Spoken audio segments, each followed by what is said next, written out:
Welcome back mga katambalan, mga hot topic and issue pag-usapan natin. Update po tayo kay Barbie Fortesa na kung saan nga po ay nag-post ang kaibigan at stylist nitong si Barbie sa kanyang social media account ng ilang mga photos na talaga namang napakaganda ng isang Barbie Fortesa sa suot po nitong green na dress.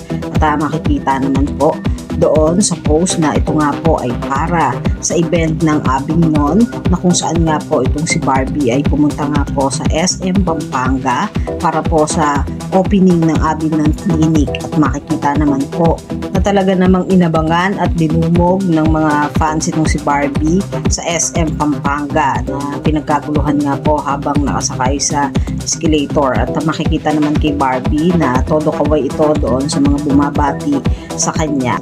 Lang sa isa pa nga pong post itong si Barbie ay naka-stop over nga po ito sa isang coffee shop na kung saan nga po ay isinare nitong si Barbie sa kanyang social media account. Makikita rin na habang nasa sasakyan itong si Barbie ay nag-TikTok nga po ito at talaga namang nakakaaliw itong si Barbie sa mga pinopost nga po niya sa kanyang social media account. At kagabi nga rin po ay meron ding mga sayaw itong si Barbie na talaga namang nakakaaliw at todo indak doon sa kanyang kasayaw itong si Barbie. At sa post din itong si Barbie ay sinare din niya yung ilang kaganapan doon sa naganap na World Egg Day na kung saan ay pinost nga niya ang kanyang kaibigan na si Alden.